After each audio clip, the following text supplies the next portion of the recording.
I am back with another skincare product. I've recently incorporated the Beauty of Joseon Green Plum Refreshing Toner, AHA plus BHA, into my skincare routine, and it's been quite the game changer.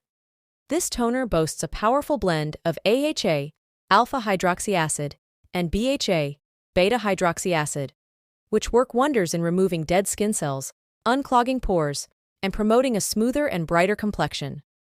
I've been using this toner as the first step of my skincare routine.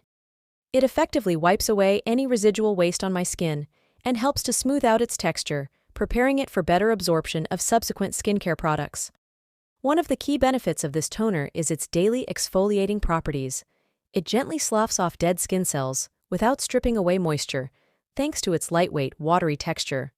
Plus, it contains some fantastic ingredients like 25% cat and plant water, 2% mung bean extract, 2% glycolic acid, and 0.5% salicylic, which further enhance its effectiveness. However, despite the brand's claim that it's safe for daily use, I've found that using it twice a week is more suitable for my skin. While it's incredibly effective, I can feel that it's potent, and I want to ensure I maintain a healthy skin barrier and avoid over-exfoliating. Overall, I'm impressed with the Beauty of Joseon Green Plum Refreshing Toner, AHA plus BHA. It's become a staple in my skincare routine, helping me achieve smoother, brighter skin without any irritation. If you're looking for an effective exfoliating toner that provides moisture and promotes healthier skin, I highly recommend giving this one a try.